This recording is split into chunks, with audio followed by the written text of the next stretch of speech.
মাটিতে লুটিয়ে পড়ে রয়েছে প্রিয়ন্তীর ক্ষতবিক্ষত শরীরটি। পিঠে মারের দাগগুলো স্পষ্ট। কিছু ক্ষত থেকে পিনকি দিয়ে রক্ত বের হচ্ছে।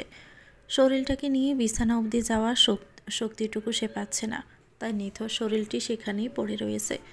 ব্যাপারটা নতুন নয় প্রিয়ন্তীর কাছে। দুদিন পর পর তার এরকম আচরণের সাথে তার পরিচয় হয়। আজ প্রিয়ন্তীর দোষ হলো সে ইরফানের ড্রয়ারে হাত দিয়েছে। একজন স্ত্রী তার স্বামীর ড্রয়ারে হাত দিবে, ব্যাপারটা খুব বেশি বেমানান নয়, কিন্তু মূলত সেই ড্রয়ারটাতে ইরফানের নেশার দ্রব্যগুলো ছিল। আফসোস, এই ব্যাপারটা প্রিয়ন্তীর জানা ছিল না। প্রিয়ন্তী স্বাভাবিকভাবেই সেই ড্রয়ারটি পরিষ্কারের জন্য খুলেছিল। যখন ড্রয়ারটি খুলল, দেখল তাতে শুধু ইঞ্জেকশন আর ওষুধের পাতা। প্রিয়ন্তীর বুঝতে বাকি রইল না এই ওষুধের পাতাগুলো কিসের। ইরফানের বাসায় আসতে আসতে সাধারণত রাত 10টার বেশি বাজে। সেদিনও সেটার ব্যতিক্রম হলো না।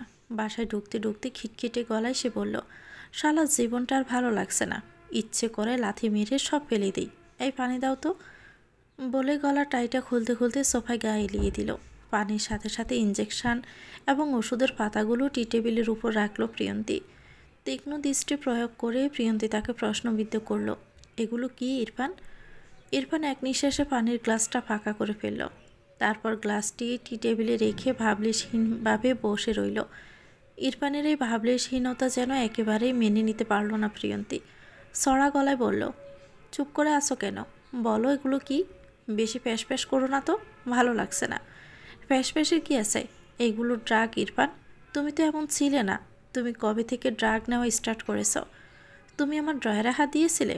ব্রু কুসকে প্রশ্নটা জিজ্ঞেস করলো ইরফান। প্রিয়ন্তীও দমে যাওয়ার মতো মানুষ নয়। অনড় কণ্ঠে উত্তর দিল, হ্যাঁ দিয়েছি। স্ত্রী হয়ে এটা আমার অধিকার। তুমি কি ভেবেছিলে আমি জানবো না? তুমি আমার কাছ থেকে এগুলো লুকিয়ে যাবে? হয়তো আমি এ পাশে বেশি দিন থাকি না, কিন্তু আমি তোমার স্ত্রী ইরফান। তো কি আমার মাথা কিনে নিয়েছিস তুই? এবার নিজেকে আর সংযত করে রাখলো না ইরফান। টি টেবিলে একটা লাথি মেরে চিৎকার করে উঠল ইরফান। ইরফানের চোখ জোড়া লাল হয়ে এসেছে, রাগে মাথার রগ ফুলে উঠেছে। তেড়ে এসে মুখ চেপে ধরে ঠান্ডা গলায় বলল, বেশি বাড়িস না, এই বলে দিলাম। কি করবে তুমি? দেখতে চাস? বলে মাটিতে ছুঁড়ে মারল প্রিয়ন্তীকে। মাজার বেলটা খুলে ইচ্ছে মতো তার উপর প্রয়োগ করতে লাগলো। আধা ঘন্টা পর যখন মেজাজটা ঠান্ডা হলো, তখন ওভাবেই প্রিয়ন্তীকে সেখানে ফেলে ঘর থেকে বেরিয়ে গেল সে। কতক্ষণ এভাবে পড়ে রয়েছে তার কোনো ঠিক নেই প্রিয়ন্তীর। ঘরে পিনপতন নীরবতা। ইরফানের হিংস্রতা আজ যেন সীমা পার করে ফেলেছে। অবশ্যই শরীরটার প্রায় এই মারের সাথে পরিচয় হয় তার। তবু রুখে দাঁড়াবার অহেতুক চেষ্টা চালায় সে। শরীরটায় বল নেই। কোনো মতে ক্ষত শরীরটি নিয়ে উঠে দাঁড়ালো। পায়ে শক্তি নেই যে সে তাকে টেনে তুলবে। কোনো মতে সোফা দেখিয়ে বসল সে। গলাটা শুকিয়ে আসছে। ঘড়ির টিকটিক শব্দ শোনা যাচ্ছে। চোখের সামনে আধা চেয়ে গেছে। হঠাৎ দরজাটা খোলার শব্দ কানে এলো প্রিয়ন্তীর। কেউ একজনের পায়ের শব্দ পাওয়া যাচ্ছে। ইরফান কি ফিরে এলো? আবার তার উপর অমানবিক নির্যাতন করবে সে। প্রিয়ন্তীর মনে হচ্ছে সে আবারও দুঃস্বপ্নের ভিতর ডুবে যাচ্ছে। এগুলো দুঃস্বপ্ন। চোখ খুললেই কেটে যাবে। চোখ খুললেই সে কালো অতীত থেকে বেরিয়ে যাবে। মানুষটা তার দিকে এগিয়ে আসছে। বেল্টের টানা শব্দ আরও স্পষ্ট শোনা যাচ্ছে। তখনই অ্যালার্ম ঘড়িটা বেজে ওঠে। ঘুম থেকে লাফিয়ে উঠে বসে প্রিয়ন্তী। তার সারা শরীর ঘেমে একসার। গলাটা শুকিয়ে কাঠ হয়ে এসেছে। জোরে জোরে নিঃশ্বাস ফেলতে লাগলো সে। ঘড়ির দিকে তাকিয়ে দেখলো এখন সকাল 5টা বাজে। আজানের সুর কানে আসছে। পাশের টেবিলে রাখা পানিটুকু এক নিঃশ্বাসে শেষ করে ফেলল প্রিয়ন্তী। বিছানা থেকে উঠে দাঁড়ালো সে। তারপর ওয়াশরুমে গিয়ে ঝর্ণার নিচে দাঁড়িয়ে গেল। চোখ থেকে টপ টপ করে পানি পড়ছে। বুকটা এখনও কেঁপে উঠছে প্রিয়ন্তীর। কি বিভীষিকাময় জীবন ছিল তার। এই দুঃস্বপ্নময় জীবন বিগত 4 বছর ধরে তাকে তাড়িয়ে বেড়াচ্ছে। সকাল 8টা। নাস্তার টেবিলে বসে রয়েছে প্রিয়ন্তী। 9টার মধ্যে হাসপাতালে পৌঁছাতে হবে তার। আজ 24 ঘন্টা ডিউটি। ঠিক তার পাশের চেয়ারে তার মা জাহানারা বেগম বসে আছেন। মেয়েকে কোনো কথা বলার আগে 3বার কমপক্ষে চিন্তা করা লাগে তার। প্রিয়ন্তীর ঠিক অপোজিটে বসে রয়েছে তার ছোট ভাই শিপন এবং তার স্ত্রী স্নেহা। তারা বারবার জাহানারা বেগমকে ইশারা করছে যাতে প্রিয়ন্তীর সাথে তিনি কথা বলেন। পরোটার টুকরাটা মুখে তুলতে তুলতে প্রিয়ন্তী বলল, কিছু বলা থাকলে সরাসরি বলো, মানুষের মুখ চাওয়াচাওয়ির কি আছে? আসলে বলছিলাম কি, একটা ছেলে ছিল। আমি বিয়ে করব না মা। বিয়ে করবি না বললেই তো হবে না, সারা জীবন আমাদের উপর থাকবি নাকি? শিপনের ছন্ন ছাড়া কথায় প্রিয়ন্তীর মুখের খাবার মুখ অব্দি এসে থেমে গেল। চোখ তুলে প্রিয়ন্তী তার দিকে তাকায়, ঠান্ডা গলায় বলল, তোদের উপর মানে কি বলতে চাচ্ছিস? দেখ আপু, আমার বসের ওয়াইফ মারা গেছে 6 মাস হলো। লোকটা বিয়ে করতে চাচ্ছে, একটা 15 বছরের মেয়েও আছে। একজন বিধবা কিংবা ডিভোর্সি মেয়ে খুঁজছিলেন, খুব পয়সাওয়ালা তিনি। তোকে প্রথম দেখাতে বেশ ভালো লাগে তাকে বিয়ে করে তুই ঠকবি না। শিপনের কথাটা শুনে দীর্ঘশ্বাস ফেলে প্রিয়ন্তী। সূক্ষ্মভাবে তার দিকে তাকিয়ে থাকে কিছু সময়, তারপর দৃঢ় কণ্ঠে বলল, তোর ইনকাম কত? কি? বললাম তোর ইনকাম কত? 37,000 টাকা। বাসায় দিস কত? 15,000 টাকা। আমি বাসায় দেই কত? 25,000 টাকা। তাহলে আমি কি তোর ওপর খাই? তুই যতটা ইনকাম করিস আমি তার চেয়ে বেশি ইনকাম করি। বাসায় একটা খরচ দেওয়ার পাশাপাশি ছুটকির কলেজের ফি সহ নানা খরচও আমি বেয়ার করি। এই যে মিরপুরের একটা বাসায় তুমি ভাড়া থাকো, সেটা এত সহজ হতো না যদি না আমি তোমার সংসারের ভারটা না নিতাম। তাই তোমাদের উপর আমি থাকি এটা বলাটা তোমার ভুল। রূপন্তীর বিয়েটা কিন্তু তোর জন্যই বেঁধে আছে। ক্ষিপ্ত কণ্ঠে শিপন কথাটা বলল। এবার চেয়ার থেকে উঠে ব্যাগটা গাড়ি নিতে নিতে প্রিয়ন্তী বলল, আল্লাপাক যখন তার বিয়ে লিখে রেখেছেন তখন সেটা হবে। আমার বিয়েটাও তো ছোট বয়সে দেওয়া হয়েছিল, তাতে কি আমি সংসার করতে পেরেছি? তাই ছুটকি আগে বড় হোক, তার নিজের পায়ে দাঁড়াক, তখন না হয় আমি তার বিয়ের কথাটা ভাববো। আর একটা কথা, তুই এবারের গার্জিয়ান নস, মা আমি আসছি। বলে গটগট করে ঘর থেকে বেরিয়ে পড়ে প্রিয়ন্তী। স্নেহা দৃঢ় কণ্ঠে বলে, আপুর এই তেজটাই তার কাল হয়ে দাঁড়িয়েছে।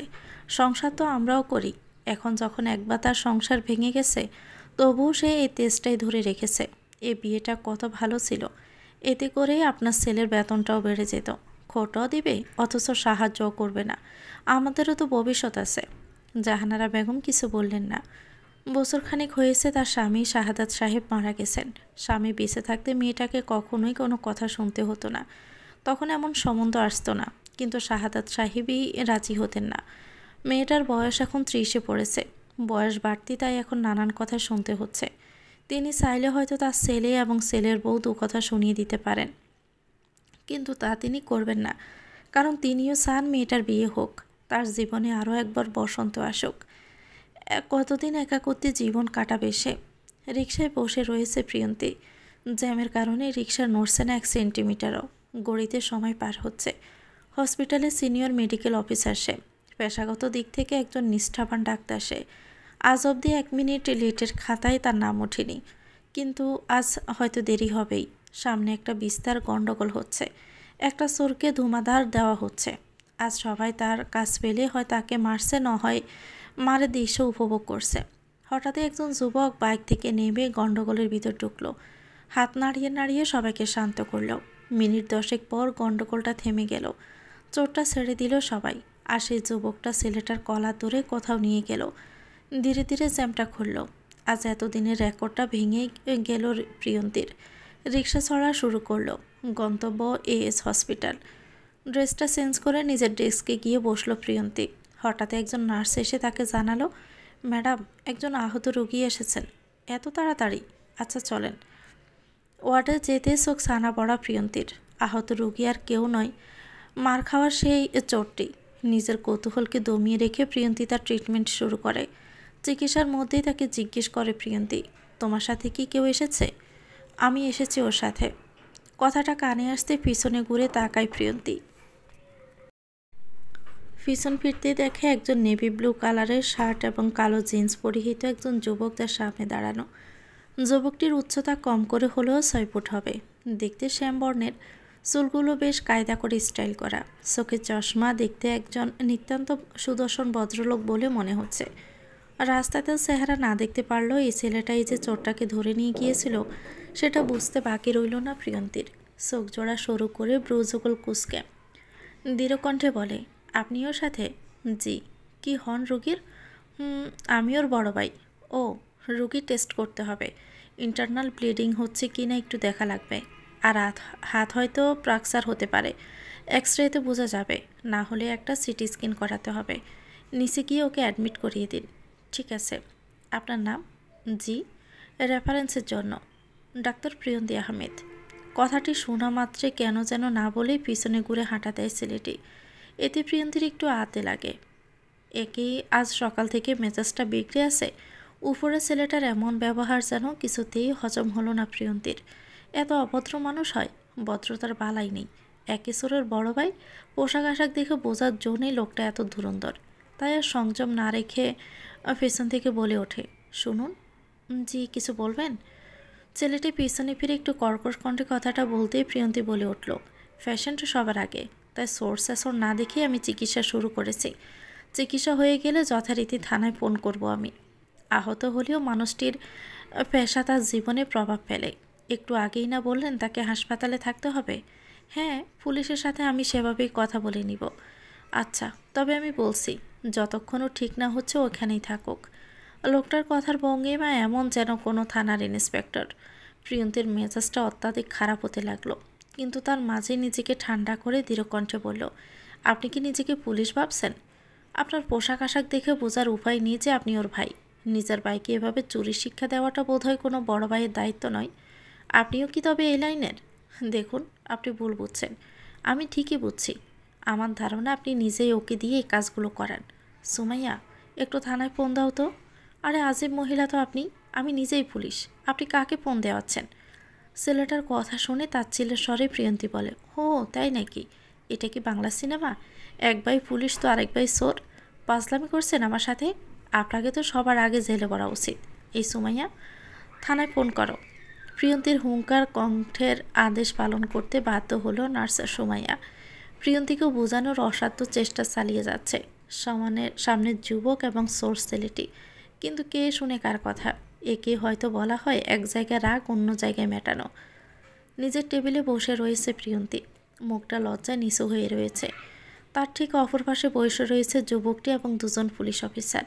যুবকটি বাঁকা হাসি হেসেই যাচ্ছে। যুবকটি সত্যি সত্যি একজন পুলিশ ইন্সপেক্টর। মুখে বাঁকা হাসি রেখে ঠান্ডা কণ্ঠে বলল, কে যেন বলেছিল আমাকে সবার আগে জেলে পড়া উচিত। আই এম সরি, আসলে আপনি যখন বলেছিলেন আপনি ওর ভাই, তখন আমি ভেবেছিলাম। এজন্য মানুষের কথা শুনতে হয়, নিজের মুখটা একটু বন্ধ রাখতে হয়। আপনি তো ডাক্তার, আপনার তো অভ্যেস থাকার কথা এসবের। আপনি কি আমাকে ট্রন্ট করছেন? না, ফ্রি অ্যাডভাইস দিচ্ছি। রাখলে রাখেন, না রাখলে নাই। বাই দ্য ওয়ে, ওই রাসেল নামের ছেলেটার ট্রিটমেন্টটা ভালো করে করবেন। বেশ মার খেতে হয়েছে ওকে। আপনি কি আমার যোগ্যতা নিয়ে প্রশ্ন তুলছেন? হ্যাঁ তুলছি। যা হেনস্থা করলেন আমাকে, আপনার টপ লেভেল নিয়ে আমার সন্দেহ হচ্ছে। এত হট মেজাজের কি ডাক্তার হয়? যুবকটির কথাগুলো শুনে গা যেন জ্বলে গেল প্রিয়ন্তীর। দাঁতে দাঁত চেপে বলল, দেখুন mister Arafat, inspector Yasin Arafat, what ever, আমার কোয়ালিফিকেশন নিয়ে প্রশ্ন তোলার আগে একটু চিন্তা করা উচিত। আগে আমার সম্পর্কে জেনে নেবেন, তারপর কথা বলবেন। আপনার কি মনে হয় না আপনারও কোনো মন্তব্য দেওয়ার আগে দুবার চিন্তা করা উচিত? রাসেল নামক ছেলেটাকে জোর বলার আগে একটু চিন্তা করেছেন? আরাফাতের কথাটি শোনার পর চুপ মেরে যায় প্রিয়ন্তী। সত্যি, সে কখন থেকে সে ওই ছেলেটাকে চোর বলে উল্লেখ করে যাচ্ছে। ছেলেটির বয়স 16 কি 17 হবে। কি মিষ্টি একটা চেহারা, গোলগাল ফর্সা একটা চেহারা। ছেলেটার এই বয়সে পড়াশোনা করার কথা, অথচ তার আজকাল রাস্তায় মার খেতে হচ্ছে। প্রিয়ন্তীকে চুপ থাকতে দেখে আরাফাত ঠান্ডা কণ্ঠে বলল, রাসেলের বয়স 15। ছেলেটার বাবা মা কে সেটা ওর জানা নেই। পেটের ক্ষুধার অভাব মানুষকে সব কিছু করায়। রাসেলের ব্যাপারটাও তাই। মুদির দোকানে একটা বাটার বান চুরি করতে গিয়ে ধরা খেয়েছে। তাই এই নাবালক ছেলেটাকে সামান্য 10 টাকার বাটার বন চুরির অপরাধে আটকে রাখার ইচ্ছে আমার হলো না। ওর চিকিৎসার কোনো ত্রুটি রাখবেন না, আমি বিল দিয়ে দিব। এমনি অনেক সময় নষ্ট হয়ে গেছে আমার, আর সময় নষ্ট করতে চাচ্ছি না। উঠলাম বলে উঠে দাঁড়ালো আরাফাত। আরাফাতের কথাগুলো গা জ্বালানো, কিন্তু লোকটা অন্যরকম। প্রিয়ন্তী চাইলেও তাকে ঘৃণা করতে পারছে না। হ্যাঁ, এটা ঠিক, মাত্রা অতিরিক্ত মেজাজ খারাপ হচ্ছে। লোকটার কথা বলার ধরন অত্যন্ত বাজে। হয়তো পুলিশে আছে বলেই এত ভাব। প্রিয়ন্তীও কম যায় না, নির্লিপ্ত কণ্ঠে বলে উঠল, আমার দায়িত্বজ্ঞানের হিসেব আমি আপনাকে দিব না, সুতরাং আমাকে আমার মতো কাজ করতে দিবেন, এটাই আশা করি। তবে নিশ্চিন্ত থাকুন, আমি কখনো আমার দায়িত্বে কোনো ত্রুটি রাখিনি, আজও রাখবো না। আসতে পারেন।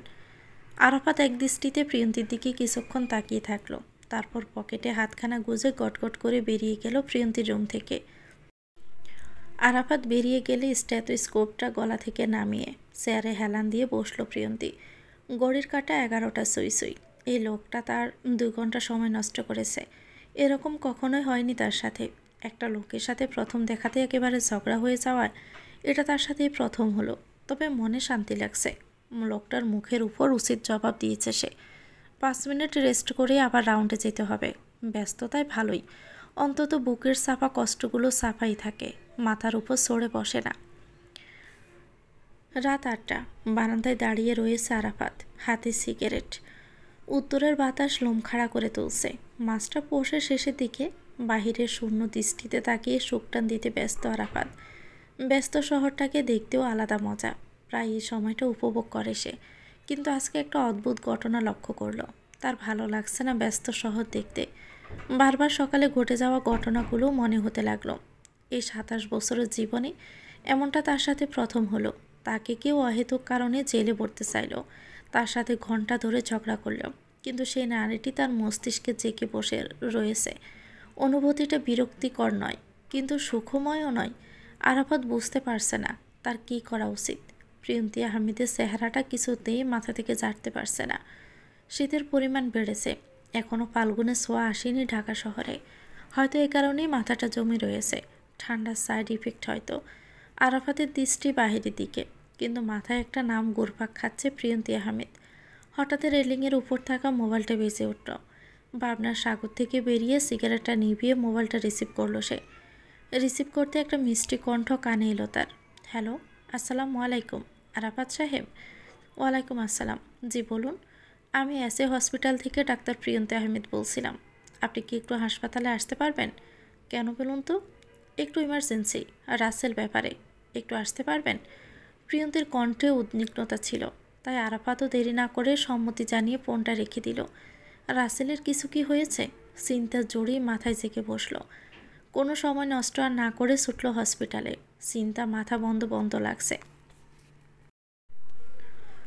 হাসপাতালে যেতেই প্রিয়ন্তীর সাথে ওয়ার্ডের বাইরে দেখা হলো আরাফাতের। প্রিয়ন্তীকে দেখে উদ্বিগ্ন কণ্ঠে তাকে জিজ্ঞেস করে, কি হয়েছে? আপনি বলেছিলেন ইটস ইমার্জেন্সি। আরাফাত রীতিমতো ঘামছে।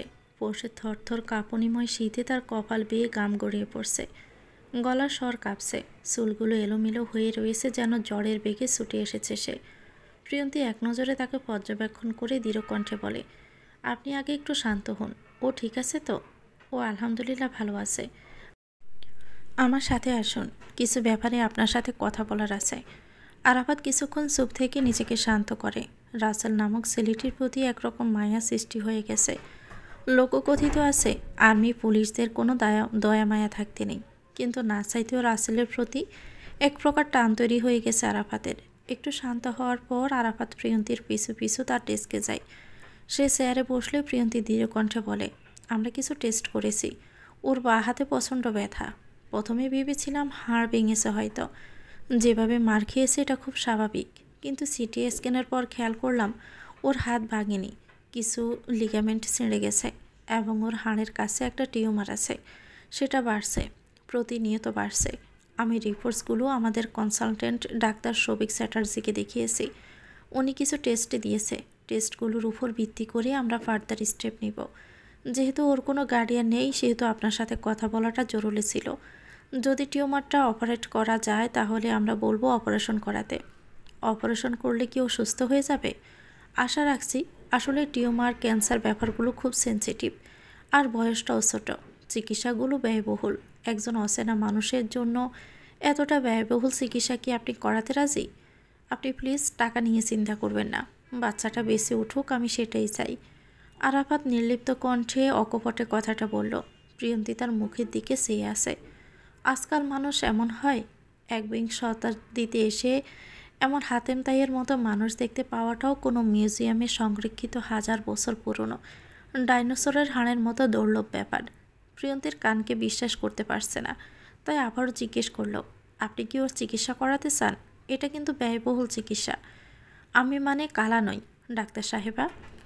আমি তো বললাম টাকা নিয়ে চিন্তা করবেন না, আমি কোনো না কোনোভাবে অ্যারেঞ্জ করব। ওর চিকিৎসার ত্রুটি রাখবেন না, এটা আমার রিকোয়েস্ট। আরাফাতের কথাগুলো নিতান্ত গা জ্বালানো, কিন্তু এখন ঝগড়া করার পরিস্থিতি অনুকূলে নয়।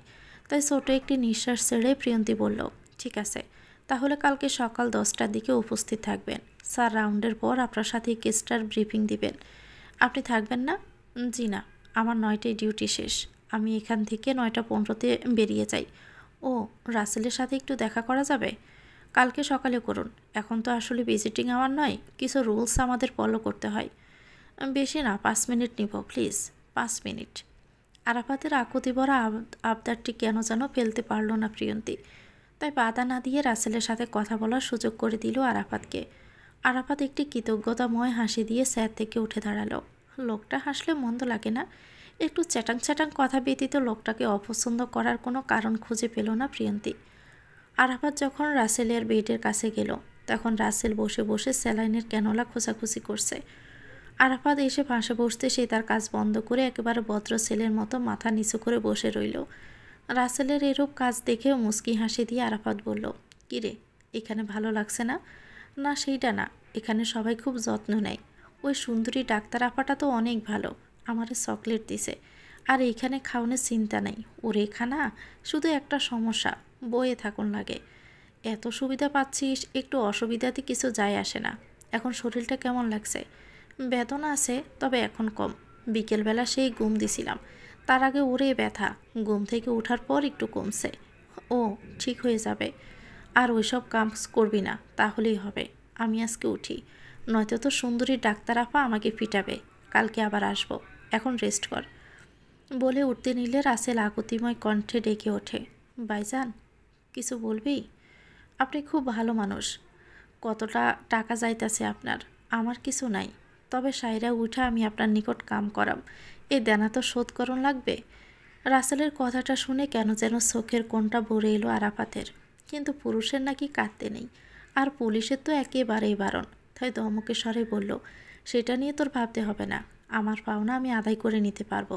থাক তুই, আসি। বলেই এক মুহূর্তে দেরি না করে সেখান থেকে বেরিয়ে গেল আরাফাত। রাসেল এবং আরাফাতের কথোপকথন দূর থেকে অবলোকন করল প্রিয়ন্তী। আজ 5 বছর সে ডাক্তারি প্র্যাকটিস করছে। সবসময় এক সিনিয়র ডাক্তারের উপদেশ সে মেনে এসেছে, কখনো রোগীর প্রতি মায়া জন্মাতে দিবে না, তাহলে চিকিৎসা করার সময় হাত কাঁপবে। এতদিন এই উপদেশ অক্ষরে অক্ষরে পালন করেছে সে, কিন্তু অযাচিত কারণে রাসেল নামক ছেলেটার প্রতি মায়া কাজ করছে তার। হয়তো তার বেদনাদায়ক ছেলেবেলাকে উপলব্ধি করতে পারছে সে। হয়তো তার দুর্ভাগ্য প্রিয়ন্তীর মনের কোনায় দাগ কেটেছে। এই ছেলেটাকে সুস্থ দেখার একটা আশা মনের মাঝে জন্ম নিয়েছে। এখন সব কিছুই উপরওয়ালার হাতে। যিনি সবার ভাগ্য লেখেন, তার ইশারা ব্যতীত কিছুই সম্ভব নয়। সকাল 10টা। কনসালটেন্ট ডাক্তার সৌভিক চ্যাটার্জির সাথে দেখা করবে বিদায় অপেক্ষা করছে আরাফাত। কম করে হলেও আধা ঘন্টা ধরে বসে রয়েছে। কাল সারা রাত ঘুম হয়নি, চোখজোড়া লাল হয়ে আছে, মাথায় বিভিন্ন চিন্তা। বড় গলায় বলে তো দিয়েছে ডাক্তারের সকল খরচ বহন করবে, কিন্তু এত বড় টাকাটা জোগাড় করতে খবর হয়ে যাবে তার। একটা লোনের আর্জি দিতে হবে আজকে। সরকারি চাকরি, লোন নিলে স্যালারি থেকে প্রতি মাসে কেটে নেবে, কিন্তু কিছু করার নেই। মা জানতে পারলে খবর আছে, চিৎকার করে ঘর মাথায় তুলবেন। লাখখানিক টাকা অচেনা একটা পথ শিশুর জন্য খরচ করবে নিজের আহাম্মক ছেলে, সেটা রাফিজা বেগম কিছুতেই মানবেন না। সব কিছু মিটিয়ে বেশ চাপেই আছে আরাফাত। এবার চিন্তা করছে এবং নখ কাটছে। তার একটা খুব খারাপ স্বভাব আছে, চিন্তায় পড়লেই নখ কাটে। নখ কাটলে বুদ্ধি কমে যায়। এই কথাটা তো একটা 5 বছরের বাচ্চাও জানে। আপনি হয়তো ব্যতিক্রম। কণ্ঠটা কানে আসতে মাথা তুলে তাকায় আরাফাত। তার সামনে প্রিয়ন্তী দাঁড়ানো, কিন্তু তার তো ডিউটি শেষ। তাহলে? অবাক কণ্ঠে আরাফাত জিজ্ঞেস করে, আপনার তো 9টায় ডিউটি শেষ, তাহলে? রাসেলের ব্যাপারে সৌভিক স্যারের সাথে কথা বলতে থেকে গেছি। কথা হয়েছে? হ্যাঁ, আগামী সোমবার স্যার অপারেশন করবেন। রবিবারের মধ্যে কিছু ব্লাড ডোনার জোগাড় করে ফেলতে হবে। যত তাড়াতাড়ি অপারেশন হবে ততটা ভালো হবে। ও আচ্ছা, অপারেশনের কস্টটা কত? আপনি 1040 জোগাড় করুন। এত কম? টিউমার বেশি ক্রিটিক্যাল নয়। ও, আমি কি ডাক্তারের সাথে কথা বলতে পারবেন? জি, স্যার কেবিনে আছেন। থাকুন তাহলে, আমি আসি। বলে প্রিয়ন্তী হাঁটা দিল। প্রিয়ন্তী যাওয়ার পর আরাফাত এক দৃষ্টিতে মেয়েটির দিকে তাকিয়ে রইল। প্রিয়ন্তী নামক মেয়েটির মাঝে কিছু একটা রয়েছে যা আরাফাতকে আকর্ষণ করতে যথেষ্ট। ঠোঁটের কোণায় অজান্তেই প্রশান্তির হাসি ফুটে উঠল আরাফাতের। এখন গন্তব্য ডাক্তার সৌভিকের কেবিন। বাসায় পৌঁছাতে পৌঁছাতে 11টা বেজে গেল প্রিয়ন্তীর। 24 ঘন্টা টানা ডিউটি করে শরীরটা যেন চলতেই চাচ্ছে না। কাল রাতে 2 ঘন্টা ঘুম হয়নি প্রিয়ন্তীর। এখন নিজ রুমে যেতেই বিছানায় গা এলিয়ে দিবে সে। কিন্তু বাসায় ঢুকতেই দেখল কিছু মানুষ ড্রয়িং রুমে জড়ো হয়ে বসে রয়েছেন। জাহানারা বেগম তাদের আপ্যায়নে ব্যস্ত। শিপন হেসে হেসে কথা বলছে তাদের সাথে। প্রিয়ন্তীর ঘরে ঢুকতে জাহানারা বেগম তাকে দেখে বললেন, ওই তো আমার মেয়ে চলে এসেছে। প্রিয়, এখানে আয় না। 24 ঘন্টা রামগাদার মতো খাটাখাটনার পরে এখন চিড়িয়াখানার জন্তুর মতো মানুষের সামনে নিজেকে প্রদর্শন করতে হবে। কথাটা ভাবতে মাথার বাঁ পাশে শিরাটা রাগে ফুলে উঠল। মেজাজ এখন অত্যন্ত খারাপ, মোটামুটি সপ্তম আসমানে। দাঁতে দাঁত ফিরছে, না জানি কি করে ফেলবে সে। কিন্তু এখানে সিনক্রিয়েট করাটা বুদ্ধিমানের হবে না, তাই মুখে মেকি হাসি রেখে তাদের সালাম দিল প্রিয়ন্তী। আসসালামু আলাইকুম। ওয়ালাইকুম আসসালাম। আসো, আমার পাশে বসো। সোফায় বসা আনুমানিক 40 ঊর্ধ্ব বয়সী একজন ভদ্র মহিলা চায়ে চুমুক দিতে দিতে প্রিয়ন্তীর উদ্দেশ্যে কথাটা বলল। প্রিয়ন্তী মুখে মিকি হাসিটা এখনও বজায় রাখল। তার বুঝতে বাকি নেই ইনারা কেন বাসায় এসেছেন। কাল যাদের কথাটা তার মা ইনিয়ে বিনিয়ে বলেছিলেন ইনারা তারাই। জাহানারা বেগম পুনরায় নিজের মেয়ের বিয়ের জন্য তোড়জোড় করছেন। 4 বছর আগের কথাটা যেন তিনি ভুলেই গেছেন। প্রিয়ন্তী সেখানে বসতে মহিলাটি বলে উঠলেন, তোমার কি ডিউটি ছিল? জি, 24 আওয়ার ডিউটি ছিল কাল। কয় বছর হয়েছে চাকরির? 5 বছর হতে চলল। আমাদের আবার টাকার অভাব নেই। বাইয়ে 2 হাতে টাকা কামাই করেছে। এখনও আমাদের প্রতিপত্তির অভাব নেই, সুতরাং বিয়ের পর তোমার চাকরিটা করা লাগবে না। তুমি ঋতুর খেয়াল রাখবে, বাইয়ের খেয়াল রাখবে, এটাই যথেষ্ট হবে। জানোই তো মানুষটি একা, তার এখন একজন সাথীর খুব প্রয়োজন। আর বাড়ির বউ কাজ করবে এটা তো ভালো দেখায় না। আমার ভাবিও গৃহিণীই ছিলেন। মহিলা স্পষ্ট কণ্ঠে প্রিয়ন্তীকে জানিয়ে দিলেন তাদের বাড়ির বউ হিসাবে তারা কেমন মেয়ে পছন্দ করেন। প্রিয়ন্তীর হাসি পেল। তারা এরকম গড়ে 24 ঘন্টা কামলা দিবে এমন পেয়েছেন। তাহলে একজন ডাক্তারকে কেন বিয়ের জন্য প্রস্তাব দিতে এসেছেন? ঠোঁটের কোণায় বাঁকা হাসি ফুটিয়ে শান্ত কণ্ঠে বলল সে, আমি আপনাকে কি বলে সম্বোধন করব বুঝছি না। আপুই বলি। একটা প্রশ্ন ছিল, করতে পারি? হ্যাঁ করো। আমি পেশায় ডাক্তার, সেটা হয়তো মা আপনাদের জানায়নি। না না, তা হবে কেন, আমরা তো জানি তুমি ডাক্তার। এজন্যই তো আরও আগ্রহী হলাম। তোমার মতো শিক্ষিত মেয়ে বাড়ির বউ হবে, এটা তো আমাদের সৌভাগ্য। ও তাই বুঝি। আচ্ছা, তাহলে কি আপনাদের বাড়ির হাউসকিপার হতেও সিবিতে MBBS ডিগ্রিটা থাকতে হয়? বুঝলাম না ঠিক। মহিলার মুখের রঙটা খানিক বদলে গেল। তার চোখ জোড়া সরু হয়ে এলো, ব্রুজগোল কুঞ্চিত হয়ে এক বিন্দুতে মিলল। সোয়াল জোড়া শক্ত, কণ্ঠ কৌতূহলতার সাথে খানিকটা ক্ষোভ। এসব কিছু অগ্রাহ্য করে প্রিয়ন্তী বলতে লাগলো, আপু, আমি একজন ডাক্তার। প্রফেশনটাকে প্রচণ্ড সম্মান করি আমি। কাগজে সীমাবদ্ধ করে রাখবার জন্য আমি আমার MBBS ডিগ্রি নেইনি। সুতরাং আপনারা চান বা না চান, আমি আমার চাকরি ছাড়ব না। আর একটা কথা, আমার এই বিয়েটা প্রথম নয়, এটা আমার দ্বিতীয় বিয়ে। তাই আমার বিয়েজনিত আগ্রহটি নেই বললেই চলে। তাই প্রথমবারের মতো এই বিয়েতে কোনো রকম ছাড় দিতে আমি রাজি না। না আমি নিজেকে বদলাবো, না সেটার চেষ্টা করব। আমি যেমন তেমনই আমাকে গ্রহণ করতে হবে। আমি আর বসে থাকতে পারছি না, অত্যন্ত ক্লান্ত। আমি এখন ঘুমাতে যাব, তাই আমি উঠছি। সিঙ্গারা ঠান্ডা হচ্ছে। মায়ের হাতের সিঙ্গারা অনেক মজা, খাবেন কিন্তু। বলে উঠে দাঁড়ালো প্রিয়ন্তী। গটগট করে নিজের রুমের দিকে হাঁটা দিল। 1 মিনিটও পিছনে ঘুরে দেখল না, তাহলে হয়তো ভদ্র মহিলার কালো মেঘে ঢাকা মুখটি তার নজরে পড়ত। মহিলা কোনো কথা বললেন না। তার এগোতে বড় সড়ো একটা ধাক্কা লেগেছে। তাই সে এ বাড়িতে এক মুহূর্তের জন্য থাকবে না, এখনই বেরিয়ে যাবেন। শিপন এবং স্নেহার মুখটা পাংশুটে হয়ে গেছে। জাহানারা বেগম মাথা নিচু করে দাঁড়িয়ে আছেন। মেয়ের কথায় প্রতিবাদ করার ফাঁক পাচ্ছেন না।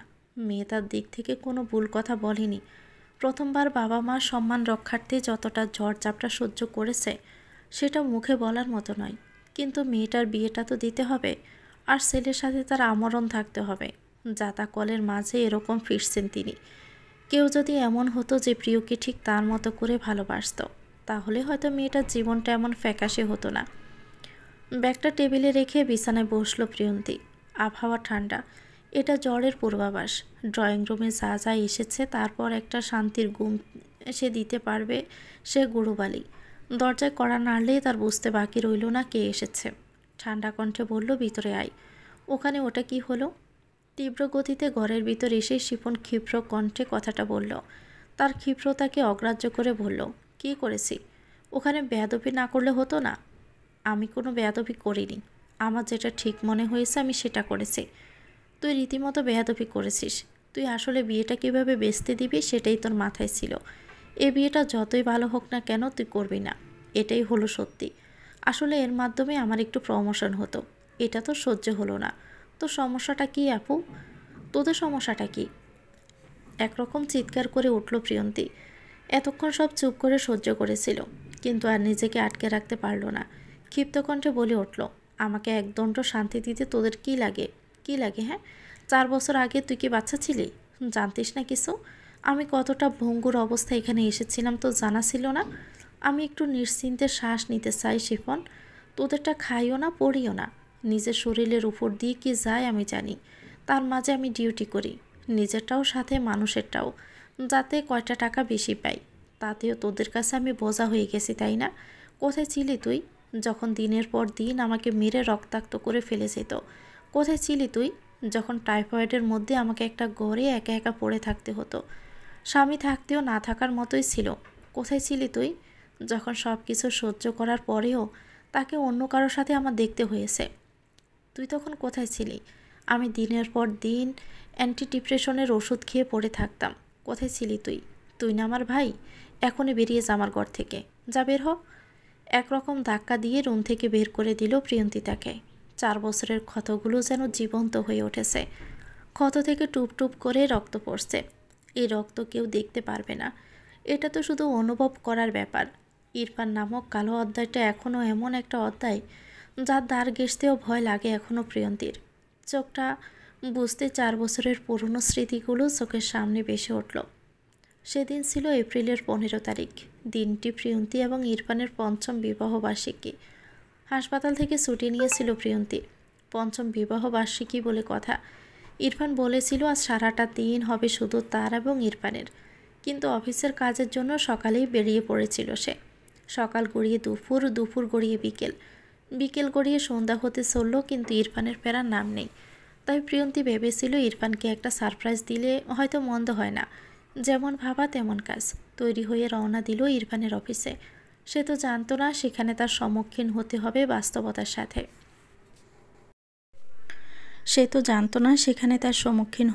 বাস্তবতার সাথে। ইরফানের অফিস রুমের সামনে যেতেই কিছু কথোপকথন কানে আসে প্রিয়ন্তীর। কণ্ঠস্বর দুজনের ছিল, একজন পুরুষ এবং একজন নারী। পুরুষটির কণ্ঠটি তার চিরচেনা কণ্ঠ। নারীটি আহ্লাদী কণ্ঠে বলল, দেখতে দেখতে 4 মাস কেটে গেল। কবে ডিভোর্স আপিল করবে তুমি? এদিকে আমাকে ঝুলিয়ে রেখেছ। বাবা বিয়ের জন্য তোড়জোড় করছে। আমি কিন্তু আর অপেক্ষা করতে পারবো না। এই বলে রাখলাম। সরি বাবু, কি করব, এত মারি তাও আটার মতো গায়ে লেগেই আছে। চেষ্টা তো করতেছি, একটু সময় দাও না। আর কত সময়? তুমি যা করার তাড়াতাড়ি করো। আমি নেশা করে জেনেও আমার সাথেই আছে। আমি ওকে যে মারটা মারি তাও আমার সাথেই আছে। এমনকি বাসায় একটা কথাও বলে না। ডিভোর্স ব্যাপারটাও রেডি হয়ে আছে, কিন্তু কিভাবে দিব বুঝতে পারছি না। আমি চেয়েছিলাম ও যাতে নিজ থেকে আমাকে ছেড়ে চলে যায়। মাঝে মাঝে মন চাই ওই মেয়েকে তো মেরেই ফেলি। কথাটা শুনে প্রিয়ন্তীর মাথাটা 1 মিনিটের জন্য বন্ধ হয়ে গেল। এই মানুষটার শত অত্যাচার মুখ বুজে সে সহ্য করে এসেছে। তার গায়ের ক্ষতগুলো চিৎকার করে জানান দিচ্ছে। তবুও এত কিছুর পরে একটা জোর ছিল মানুষটা অন্তত তার একান্ত। কিন্তু সেই চিন্তাটা কাছের আয়নার মতো ভেঙে চুরমার হয়ে গেছে। চোখ থেকে মনের অজান্তেই পানি পড়ছে। আর দাঁড়িয়ে থাকার ইচ্ছে হলো না তার, কিন্তু পাটাও চলতে চাচ্ছে না। অনেক কষ্টে মনের বিরুদ্ধে কোনো মতে বাড়ি পৌঁছালো প্রিয়ন্তী। বাসায় পৌঁছাতে না পৌঁছাতেই ফোনটা বেজে উঠল তার। ফোনের স্ক্রিনে বাবার নামটি ভেসে উঠল। শাহাদাত সাহেব বড় মেয়ে বলতে পাগল। মেয়ের সাথে দিনে অন্তত পক্ষে 5 বার কথা না বললে তার হয় না। 2 ঘন্টা আগেও ফোন দিয়েছিলেন। কাপা হাতে ফোনটি রিসিভ করে সে। নিজেকে আপ্রাণ চেষ্টায় স্বাভাবিক রেখে বলে, বাবা আসসালামু আলাইকুম, কেমন আছো? কী রে পিউমা, ফোন ধরতে এত দেরি করলি কেন? ফোন কাছে ছিল না বাবা, তাই। তুমি কেমন আছো? ওষুধ খাইছো? তোর মন খারাপ মা? কিছু হয়েছে? শাহাদাত সাহেব মেয়ের কণ্ঠ শুনে কিছু একটা অনুমান করতে পারলেন। তার প্রশ্নে খানিকটা অপ্রস্তুত হয়ে পড়ল প্রিয়ন্তী। হাউমাউ করে কাঁদতে মন চাইছে, কিন্তু কাঁদতে পারছে না। বাবা ফাঁসে বুঝে ফেললে কষ্ট পাবেন। নিজেকে দমিয়ে রেখে দৃঢ় কণ্ঠে বলল, আমি ভালো আছি বাবা, একটু ক্লান্ত, আর আবহাওয়ার কারণে গলাটা বসে গেছে। জামাই কি আসেনি বাসায়? ওর মিটিং পড়ে গেছে তো আসতে একটু দেরি হবে। বাবা, আমি তোমাকে রাতে ফোন করব, এখন রাখছি বলে ফোনটা কেটে দিল প্রিয়ন্তী। ফোনটা কাটতে হাউমাউ করে কেঁদে উঠল সে। চিৎকার করে কাঁদছে, কিন্তু দেখার কেউ নেই। কান্নাটা ঘরের ছাদ দেওয়ালেই সীমাবদ্ধ। কাঁদতে কাঁদতে ক্লান্ত হয়ে কখন যে ঘুমিয়ে পড়ল বুঝতেই পারল না। রাত 8টা। প্রিয়ন্তী যখন ঘুম ভাঙল তখন দেখল ইরফান তার পাশে বসে রয়েছে, মুখে চিন্তার ছাপ। সে প্রিয়ন্তীকে ড্রয়িং রুমের মেঝেতে গুটিসুটি মেরে শুয়ে থাকতে দেখে পাজাকোলা করে রুমে নিয়ে এসেছিল। বিছানায় শুইয়ে তাকে নানানভাবে জ্ঞান ফেরানোর চেষ্টায় লিপ্ত ছিল। প্রিয়ন্তীকে উঠতে দেখে উদ্বিগ্ন কণ্ঠে জিজ্ঞেস করল, পিউ, তুমি ঠিক আছো তো? তোমার কি শরীর খারাপ করছিল? মেঝেতে তোমাকে পেয়েছি আমি। ইরফানের উদ্বিগ্ন মুখটা ঠিক আগের মতোই রয়েছে, বিয়ের প্রথম দিকে ঠিক যেমন থাকতো। যখন রান্না করতে যেয়ে বলে হাত পুড়িয়ে ফেলত প্রিয়ন্তী, তখন সে এভাবে উদ্বিগ্ন হয়ে যেত। প্রিয়ন্তীর এখনও মনে হলো লোকটা শুধু তারই আছে। ইরফানকে দেখে তাকে জড়িয়ে ধরল প্রিয়ন্তী। হু হু করে কেঁদে উঠল। অস্পষ্ট স্বরে বলল, খুব ভালোবাসি তোমাকে। আমাকে মারো, কাটো, যাই করো, আমাকে একা করে দিও না প্লিজ। আমি পারবো না তোমাকে ছাড়া থাকতে। আমি তোমার ঘরের কাজের মানুষ হয়ে থাকবো, তাও তুমি আমাকে একা ছেড়ে যেও না। নিজের আত্মসম্মানের বলি দিয়ে শুধু তার ভালোবাসার মানুষটিকে কাছে পাওয়ার আকুতি করতে লাগলো প্রিয়ন্তী। প্রিয়ন্তী কাঁদছে, হু হু করে কাঁদছে। তার চোখ জোড়া ফুলে গিয়েছে। তার আকুতিতে হয়তো পাথরও গলে যাবে। ইরফান তো একজন রক্ত মাংসের মানুষ। প্রিয়ন্তীকে খুব যত্নের সাথে জড়িয়ে ধরল সে। বুকের কাছে আগলে ধরে বলল, আমাকে ক্ষমা করে দিও পিউ। আমি ভুল করে ফেলেছি, আমায় ক্ষমা করো। আর হবে না এই ভুল। আমি পাপ করেছিলাম, আমাকে ক্ষমা করো। কথাটা যেন খরার মাঝে এক পশলা বৃষ্টির ন্যায় কাজ করল। প্রিয়ন্তীর কাছে মনে হলো তার মানুষটি আবারও তার কাছে ফিরে এসেছে। নিজের আত্মসম্মানের জলাঞ্জলি দিয়ে হলেও সে টিকিয়ে রাখতে পারবে তার সম্পর্ক। কিন্তু সে কি জানত এসব কিছুই তার নিছক কল্পনা মাত্র? বাস্তবতা খুবই কঠিন এবং নির্মমতায় ঘেরা। 2 মাস সব কিছুই খুব ভালোভাবে চলছিল। না ইরফান তাকে মারত না বকত। তাদের বৈবাহিক জীবন খুবই শান্তিপূর্ণভাবে এগোচ্ছিল। প্রিয়ন্তীও নিশ্চিন্তে তার বাবার বাড়ি ঘুরতে গিয়েছিল। কিন্তু এক সকালে একটা কুরিয়ার তার জীবনটাকে 360 ডিগ্রি কোণে ঘুরিয়ে দিল। ইরফান তাকে ডিভোর্স পেপার পাঠিয়েছে। পেপারটা রিসিভ করার পর যেন প্রিয়ন্তীর সাজানো দুনিয়াটা পুনরায় ভেঙে গেল। শাহাদাত সাহেব রেগে ইরফানকে ফোন দেন। তার ফুলের মতো মেয়েটির জীবনটা এভাবে শেষ করে ফেলবে এটা তিনি কিছুতেই মানতে পারছিলেন না। ইরফানকে যখন প্রশ্নবিদ্ধ করেন তখন ইরফানের উত্তর ছিল, আমি তাকে ভালোবাসি না। কি সমস্যা হয়েছে আমার মেয়ের? আমার মেয়ের তো কোনো খুঁত থাকবে।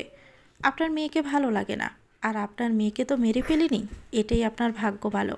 আমি তো ওকে মেরেও ফেলতে পারতাম। কথাটা শুনেই একজন বাবার মাথার উপর যেন আকাশ ভেঙে পড়ে। যে মেয়ের সাথে তিনি উচ্চ বাক্যেও কথা বলেননি, সেই মেয়েটি দিনের পর দিন শুধু লাঞ্ছনা অত্যাচার পেয়েছে। ইরফানের বাবা মারও কোনো ভাবের পরিবর্তন হলো না। ছেলের ইচ্ছে তাদের ইচ্ছে। শাহাদাত সাহেব একবার চেয়েছিলেন ইরফানকে পুলিশের হাতে ধরিয়ে দিবেন, নারী নির্যাতনের কেসে জেলে দিবেন, কিন্তু প্রিয়ন্তীর জন্য কিছুই পারলেন না। অনেক তাকে বোকা বলেছে, অনেকে তাকে আত্মসম্মানহীন বলেছে, কেউ কেউ তো তাকে নারীর রূপে কলঙ্ক বলেছে, কারণ সে প্রতিবাদ করেনি। অন্যায়কেও মুখ বুজে সহ্য করেছে। আবার কেউ কেউ তার চরিত্রে দাগও তুলেছে, বলেছে হয়তো তার চরিত্রে ঝামেলা ছিল। কিন্তু প্রিয়ন্তীর কাছে ইরফান তার প্রথম ভালোবাসা ছিল। সেই মানুষটাকে কিভাবে ঝামেলায় সে ফেলবে? আর যতই হোক, কোর্ট কাছারিতে মেয়েদের সম্মানহানিটাই বেশি হয়। বাবাকে এ বয়সে এতটা যন্ত্রণা দেওয়ার কথা সে ভাবতে পারছিল না। তাই সব মেনে ডিভোর্স পেপারটাতে সিগনেচার করে দেয় প্রিয়ন্তী। 5 বছরের আঘাতটা মেনে নিতে তার 1.5 বছর লেগেছে। প্রথমে মানুষের সামনে যেতেও তার ভয় হতো। সেই ভয়ে নিজেকে এক ঘরে আটকে রাখত সে। যখন দম বন্ধ লাগতো, ঘুমের ওষুধ খেয়ে পড়ে থাকতো। এই সময়টা শাহাদাত সাহেব তাকে মানসিকভাবে সম্পূর্ণ সাপোর্ট দিয়ে গেছেন। তবে কোথাও না কোথাও একটা ক্ষোভ জন্মাতই। মেয়েটাকে না জানি কতটা যন্ত্রণা সহ্য করতে হয়েছে, এটা ভেবেই সকলের দৃষ্টির অগোচরে অশ্রু বিসর্জন করতেন। কিছুদিন পর জানতে পারে ইরফান আবার বিয়ে করেছে। প্রিয়ন্তী আরও ভেঙে পড়ে। এই কষ্টের জোয়া থেকে বের হতে 2 বছর লেগেছে প্রিয়ন্তীর। এখনও সেই বইটা খুলতে সে ভয় পায়। আজ আবারও সেই বইটা তার খুলতে হয়েছে, শুধু শিপনের জন্য। মাঝে মাঝে একটা প্রশ্ন বারবার করে প্রিয়ন্তী, এসব কিছু কেন তার সাথেই হয়, কেন? কিন্তু কোনো উত্তর নেই। রাত 8টা। ক্যাফেতে বসে রয়েছে প্রিয়ন্তী। বাসায় দম আটকে আসছিল তার। বান্ধবীদের সাথে আড্ডা মারলে হয়তো শান্তি লাগবে, তাই এখানে আসা। পাশে বসে রয়েছে নিশাত এবং আফসারা। এই দুজন প্রিয়ন্তীর খুব ভালো বন্ধু, একটু পাগল, কিন্তু তাদের পাশে না পেলে হয়তো এই কঠিন সময়টা কখনোই সে পার করতে পারতো না। শুনলাম আন্টি আবার তোর বিয়ের কাজ শুরু করেছে, এবারের লোকটাকে? নির্বিকারভাবে প্রশ্নটি করে নিশাত। নিশাতের প্রশ্নের অগ্রাহ্য করে আফসারা বলে ওঠে, তুই বিয়েটা এবারও বাগিয়ে দিয়েছিস নাকি? হ্যাঁ। কেন? এবারেরটাতে কী ঝামেলা? লোকটা বিধবা, সাথে একটা 15 বছরের একটা মেয়েও আছে। কিন্তু প্রবলেমটা এটা নয়, সে একজন ন্যানি চাচ্ছে যার বাসার জন্য, এবং সেই ন্যানি যাতে তার সেক্স পার্টনার হয়। দেখ, আমাদের দুজনের দুবার করে বিয়ে হয়েছে। তুই একজন যার একটা বিয়ে, এটা আলাদা ব্যাপার যে আমাদের একই মানুষের সাথে 2বার বিয়ে হয়েছে। বাট তাও। নিশাতের এমন কথায় মুচকি হাসি দিয়ে প্রিয় বলে, দোস্ত, আমিও চাই আমার একটা সংসার হোক, আমার বাচ্চা কাচ্চা হোক। ইরফানের সাথে আমার সংসারটা আমার নিজের হাতের ছিল। আমি এখনও চোখ বন্ধ করলেই আমার বাড়িটা দেখি। আমি একটা টক্সিক রিলেশনে ছিলাম, এটা যেমন ঠিক, এটাও ঠিক। দিন শেষে আমার মনে হতো আমার কেউ তো আছে, আমি একা নই। বাবা মারা যাওয়ার পর থেকে একাকিত্ব যেন আরও গাঢ় হয়েছে। তবে এর মানে এটাও না যে আমি ফেল না। ব্যাপারটা সে আমার থেকে বয়সে বড় কিংবা আমার থেকে বয়সে ছোট নয়। আমি এমন একজনকে চাই যে আমার খুদসহ আমাকে ভালোবাসবে। আমি আর কোনো কম্প্রোমাইজ করব না। আমি কারো মনোরঞ্জনের খোরাক হতে চাই না। প্রিয়ন্তীর কথায় যুক্তি আছে, তাই নিশাত এবং আফসারা কিছুই বলল না, বরং টপিক ঘুরিয়ে অন্যান্য বিষয় নিয়ে কথাবার্তা শুরু করলো। তারা তাদের আড্ডা শেষে যে যার বাসার দিকে রওনা দিল। যতই হোক, তাদের একটা হ্যাপি লাইফ আছে, একটা সংসার আছে। সবাই চলে গেলেই প্রিয়ন্তী সেখানে একা দাঁড়িয়ে থাকে। আকাশের দিকে শূন্য দৃষ্টিতে কিছুক্ষণ তাকিয়ে থাকে সে। কতটা একা সে! ইস, কেউ যদি তার জীবনেও আসতো, আরও একবার যদি বসন্ত তার জীবনেও আসতো। ঠিক তখনই একটা মোটরসাইকেল তার ঠিক গা ঘেঁষে চলে যায়। এতটা গা ঘেঁষে চলে যায়, একটু সময়ের জন্য মনে হলো একটুর জন্যই তার প্রাণ পাখি খাঁচা ছাড়া হয়নি। বুকটা কাঁপছে প্রিয়ন্তীর। সে একেবারে রাস্তার মাঝখানেও দাঁড়িয়ে নেই। হ্যাঁ, ড্রেনের কাছের জন্য ফুটপাত বাদ দিয়ে রাস্তার ধার ঘেঁষে হাসছে। লোকটাকে দু কথা শুনিয়ে দিলে মন্দ হবে না, বরং মনের কালো মেঘের কিছুটা বর্ষণও করবে। সব বর্ষণ শুধু অশ্রুপাতেই হয় না, কিছু কিছু বর্ষণ মানুষকে ধাতানি দিয়েও ঘটানো যায়। যদি চোখ পকেটে নিয়েই বাইক চালাতে হয়, তাহলে রাস্তায় না চালিয়ে সার্কাসে গিয়ে বাইক রাইড করেন, তাহলে 2 টাকা বেশি কামাই হবে। কথাটা এত জোরে বলল যে বাইকওয়ালা তার থেকে 10 মিটার সামনে যেয়েও বাইক ব্রেক কষে। একটা কালো জ্যাকেট পরনে, কালো হেলমেট মাথায়। লোকটার মুখ দেখার কোনো উপায় নেই। লোকটা বাইক থামাতে গটগট করে হেঁটে তার কাছে যায় প্রিয়ন্তী। প্রিয়ন্তীর চোখে আগুন স্পষ্ট। কাছে যেতেই হিনহিনে কণ্ঠে বলে, আরেকটু হলে তো আমার আর এই দুনিয়াতে থাকা লাগতো না। এটা তো মানুষের রাস্তা নাকি, গরু ছাগলের নয়। তাই একটু চোখ খুলে গাড়ি চালালে একটু উপকার হয়। চোখে না দেখলে চেম্বারে আসিয়েন, অ্যাপয়েন্টমেন্ট দিয়ে দিব। প্রিয়ন্তীর চেঁচামেচিতে মোটামুটি বেশ লোকে জড়ো হয়েছে। বিনা টিকিটে শুটিং দেখার মজা আমাদের দেশের মানুষ মোটেও হাতছাড়া করতে চায় না। কোথাও কিছু হোক বা না হোক, সেখানে যদি একটু চেঁচামেচির আভাস পাওয়া যায়, তবেই সকল কাজ বাদ দিয়ে জড়ো হয়ে যাবেন, তাতে আপনার লাভ হোক বা না হোক। অনেকে তো নিজের মোবাইল ফোনের ভিডিও অন করে ফেলবেন। প্রিয়ন্তীর আশেপাশেও বেশ লোক জড়ো হয়েছে। কেউ কেউ তো বলছে, আরে একটা ফটফটি পেয়েছে তাই আকাশে উঠছে এরা। এদের কোনো কাণ্ডজ্ঞান আছে নাকি? সাপের মতো বাঁকায়ে বাঁকায়ে কীভাবে চালায় মোটরসাইকেল। এদের এটা দেখার সময়ও নেই রাস্তায় কেউ চলেও। পুলিশে ধরিয়ে দিলেই লাইসেন্স ক্যান্সেল হয়ে যাবে। লোকজনের জড়ো হওয়াতে একটা লাভও হয়েছে প্রিয়ন্তীর। ইচ্ছে মতো মনের ক্ষোভ মেটাতে পারবে। জড়তাবিহীন গলায় বলল, একটু হলেই তো আমাকে উড়িয়েই দিচ্ছিলেন। তা বলি, কোন ট্রেনটা ধরতে যাচ্ছিলেন? এখন কথা বলছেন না কেন? পুলিশের কাছে যখন ধরিয়ে দিব, তখন একদম কাঠিন মতো সোজা হয়ে যাবেন। এই আজকালকার জেনারেশনের প্রবলেম, বাবা মা একটা বাইক কিনে দিতে না দিতেই সেটা নিয়ে স্টান্ট করা লাগবে তাদের। নিজের না, অ্যাটলিস্ট নিজের বাবা মার কথা তো ভাববেন। আপনাদের কিছু হলে কি হবে তাদের? না, সেটা তো ভাবার কি আছে এই মহাশয়দের। তাদের তো বাইক নিয়ে সার্কাস দেখাতে হবে। এবার যদি একটা শিক্ষা না পাও, কখনোই সোজা হবেন না। তাই আমার সাথে থানায় যাবেন, এখন, মানে এখনই। তা কোন থানায় নিয়ে যাবেন? Mirpur model police station. হেলমেটটা খুলতে খুলতে কথাটা বলে উঠল লোকটা। হেলমেট খুলতে প্রিয়ন্তীর মুখে কুলু ফেটে গেল। লোকটা আর কেউ নয়, আরাফাত। আরাফাত নামক লোকটার সাথে তার এই নিয়ে দুইবার ঝগড়া বাঁধল। এবং 2বারই সে তাকে থানায় নিয়ে যাওয়ার হুমকি দিয়েছে। লজ্জায় শ্যামলা মুখখানা একেবারে কমলা রং ধারণ করলো। কি বলবে বুঝে উঠতে পারছে না। আরাফাত মিটি হাসছে। প্রিয়তির এই মুখটা তার খুব ভালোই লাগে। যেই স্পিডে চড়াও হয় ঠিক সেই স্পিডেই দমে যায়। হাসতে হাসতে বেড়ে উপস্থিত মানুষদের বলল, কাকা, আমি নিজেই পুলিশের লোক, আমাকে থানায় দিয়ে লাভ নেই, আপনারা যে যার কাজে চলে যান। কথাটা শুনতেই বেড় হালকা হতে লাগলো। প্রিয়ন্তী এখনও ঠোঁট কামড়ে দাঁড়িয়ে আছে। তার এতগুলো বাক্য শুধু খরচ করেছে সে। হাত দিয়ে কপালে চুলগুলো সরাতে আরাফাত বলল, উঠে পড়ুন, বাসায় ড্রপ করে দিচ্ছি। না লাগবে না, আমি যেতে পারবো। সমস্যা নেই, মাঝে থানাতেও থামবো না হয়। আপনি একটা রিপোর্ট করেই ফেলুন, বলা তো যায় না। আবার কোন কেসে থানায় নিয়ে যাওয়ার হুমকি দেন? এটা মোটেও আমার দোষ নয়। জানেন কি ভয়টা পেয়েছিলাম? তাই তো লিফট দিচ্ছি। আসলে একটু তাড়াইছিলাম। আর এত রাতে একা একজন মেয়ে চলাফেরা করাটাও কিন্তু ঠিক নয়। আর আমি বাচ্চা, বয়স্ক এবং সুন্দরীদের সাহায্যের জন্য সবসময় নিয়োজিত। চোখ টিপ্পনি দিয়ে আরাফাত কথাটা বলল। প্রিয় অবাক নয়নে তার দিকে তাকিয়ে আছে। কালকের এবং আজকের আচরণের মাঝে বেশ তফাৎ রয়েছে আরাফাতের। আজ লোকটাকে খুব অসহ্য লাগছে তার। প্রিয়তি মুচকি হেসে বলল, ও তাহলে আমি সেই ক্যাটাগরিতে পড়ি? বাহ, বেশ সেলফ কনফিডেন্স আছে আপনার বলতে হবে।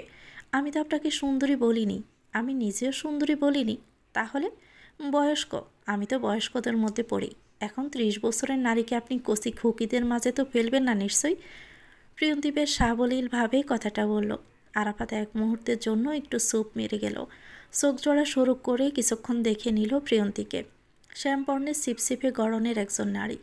উচ্চতা তার বুক পর্যন্ত। মুখ এখনও বয়সের ছাপখানা পড়েনি। খুব মায়াবী মুখখানা।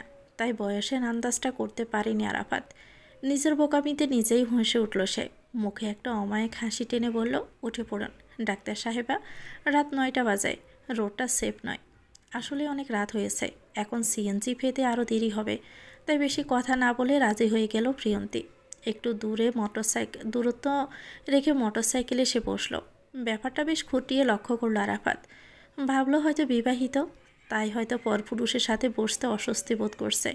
অ্যাড্রেসটা মিরপুর 1। আচ্ছা, বলে বাইক স্টার্ট দেয় আরাফাত। ঠান্ডা বাতাস বইছে। নাক ঠান্ডা হয়ে যাচ্ছে প্রিয়ন্তীর। একেই আবার হাড়কাঁপুনি শীত পড়েছে ঢাকাতে। তার উপর বাইকের স্পিডও যে খুব কম তা নয়। বেশ রেক্সলেসভাবেই বাইক চালায় আরাফাত। একেই ঠান্ডায় জমে যাচ্ছে, উপরে এত ওভারটেক করছে যে হৃৎপিণ্ড হাতে এসে পড়া জোগাড় প্রিয়র। কাপা কণ্ঠে বলে উঠল, আসতে চালান প্লিজ। আমি এর নিচে চালালে আর বাইক চলবে না, এমনই স্পিড কম। কথাটা শুনে যে কোন আক্কেল গরম হওয়ার জোগাড় প্রিয়ন্তীর। বলে কি লোকটা, এটা নাকি কম স্পিড? তাহলে সে যখন হাই স্পিডে চালায় না জানি কিভাবে চালায়। ভয়ে শক্ত করে আরাফাতের কাঁধ আঁকড়ে ধরে প্রিয়ন্তী। কাঁধে প্রিয়ন্তীর হাত অনুভব হতেই স্পিডটা আরও জোরে বাড়িয়ে দিল আরাফাত। মিনিট 20 পর প্রিয়ন্তীর বাড়িতে পৌঁছালো তারা। প্রিয়ন্তী যেন হাফ ছেড়ে বাঁচল। বুক এখনও কাঁপছে। এই লোক নাকি আবার পুলিশে আছে মানা যায়? প্রিয়ন্তীর মনে হলো সে কোনো জ্বর পেরিয়ে এলো। নাকটা লাল হয়ে আছে ঠান্ডায়। পেটটা মোচড়াচ্ছে প্রিয়ন্তীর। কোনো মতে বাইক থেকে নেমে শুকনো একটা ধন্যবাদ বলেই ভিতরে যেতে লাগলে আরাফাত পিছন থেকে ডেকে উঠল, শুনুন। আরাফাতের ডাকে পিছনে ফিরে তাকালো প্রিয়ন্তী। আরাফাতের দৃষ্টি পলকহীন তার দিকে রয়েছে। প্রিয় আরাফাতের চোখে চোখ রাখল। মুহূর্তটা যেন থেমে গেছে। অচেনা দুটো মানুষ একে অপরের দিকে তাকিয়ে রয়েছে। তারা একে অপরের চোখে কিছু একটা খুঁজেছে। এই এক অজানা অনুভূতি, যা দুটো মানুষের হৃদয়ের কোণায় দোলা দিয়ে যাচ্ছে। হয়তো একাকিত্বের হাহাকারের জন্য, অথবা কাউকে মনের অজান্তেই ভালো লাগার জন্য। মনের অজান্তেই আরাফাত জিজ্ঞেস করে উঠল, এটা কি আপনার শ্বশুরবাড়ি? আরাফাতের প্রশ্নে গোড় কাটল প্রিয়ন্তীর। মুচকি হেসে বলল, না, আমার মায়ের বাড়িওয়ালার বাড়ি। কি? বাড়িটা আমাদের না, বাসাটাই আমার মার। আমার কোনো শ্বশুরবাড়ি নেই। কথাটা শুনতে অজানা কারণে মনের ভিতরের খুঁতখুঁতটা বন্ধ হয়ে গেল আরাফাতের। অস্বস্তিকর ভাবটা নিমিষে যেন হাওয়ায় মিলিয়ে গেল। এতক্ষণ কোনো একটা কারণে খুব উদ্বিগ্নতা কাজ করেছিল, যা একেবারে মিলিয়ে গেল। ব্রুজগল পুনরায় স্বাভাবিক হয়ে উঠল। কপালের ভাঁজটা শটান হয়ে গেল। স্বাভাবিক কণ্ঠে বলল, তাহলে অপারেশনের দিন দেখা হচ্ছে। আরাফাতের কথায় নির্লিপ্ত কণ্ঠে প্রিয়ন্তী বলল, ইনশাল্লাহ সব ঠিক থাকলে আমাদের আর দেখা হবে না। মানে, আমি মেডিসিন প্র্যাকটিস করছি, তাই অপারেশনের সময় আমি থাকবো না। আর অপারেশনের পর ইনশাল্লাহ সব ঠিক থাকলে 2 দিন আইসিইউতে রাখা হবে। সেখানে আমার কাজ নেই, আমি সেখানে ডাক্তার নই। তারপর ওয়ার্ডে শিফট করবে। সেখানে আপনার সাথে আমার দেখা হতে পারতো, কিন্তু হবে না। কেন? আমি আগামী 1 সপ্তাহেও হসপিটালে থাকছি না। বান্দরবনে একটা মেডিকেল টিম যাচ্ছে, আমি সেটা লিড করছি। তাই ইনশাল্লাহ সব ঠিক থাকলে আমাদের আর দেখা হবে না। আসলে আমাদের দুজনের প্রফেশনটাই এমন, আল্লাহ না চাইলে আমাদের দেখা হওয়া সম্ভব নয়। আর আমি চাইবো না আপনি অসুস্থ হয়ে আমার কাছে আসুন এবং আমি ক্রাইম করে আপনার থানায় যাই।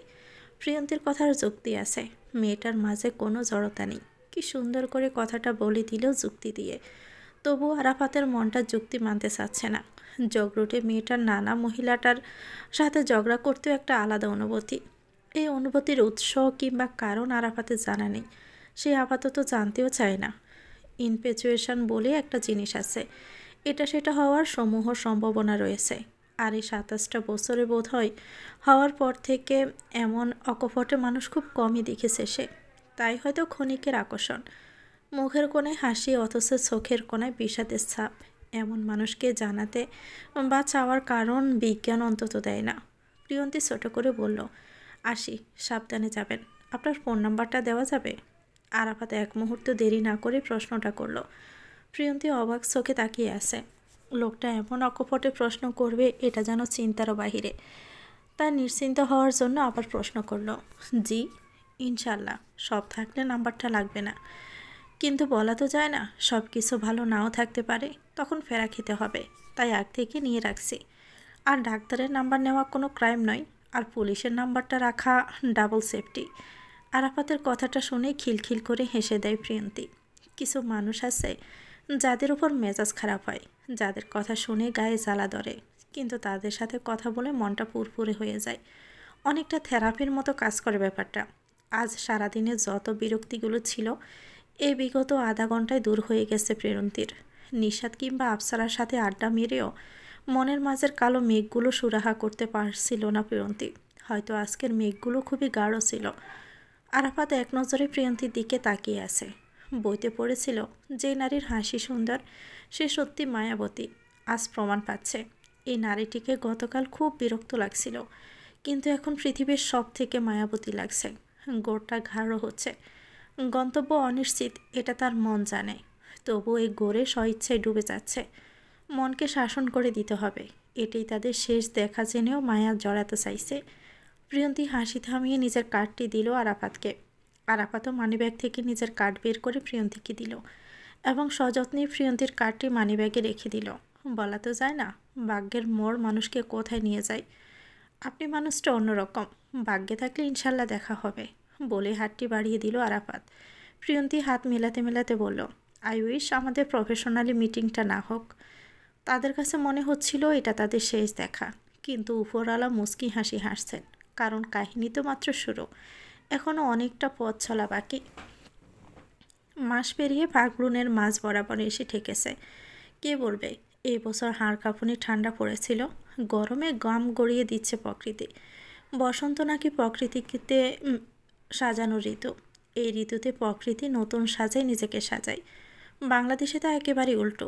ফাল্গুনের পুড়িয়ে দেওয়া রোদ শীতের আমেজের উপর পুরোপুরি পানি পেলিয়ে দিতে সক্ষম। মাথার উপর ফ্যান ঘুরছে, কিন্তু তাতে লাভের লাভ কিছু হচ্ছে না রাফিজা বেগমের। বাহিরে ঠাড়া পড়া গরমের মধ্যে তার মাথার আবহাওয়া উত্তপ্ত। বড় ছেলে বিয়ে করছে না, কারণ তার কোনো মেয়ে পছন্দ হয় না বলে বলে মুখে ফেনা তুলে ফেলেছেন। আরে বাপ, তুই 27-এ বিয়ে করবি না তো কি 40-এ গিয়ে বিয়ে করবি? তোর বাপ তো এই বয়সে তোদের 2 বাচ্চার বাবা ছিল, আর এদিকে ছোটোটার বয়স 24ও পার হলো না, সে কিনা বিয়ে করবে। কাল রাতে মেয়ের ছবি হাতে ধরিয়ে সুন্দর ঘোষণা দিল সে বিয়ে করবে। কোনো মানে হয়?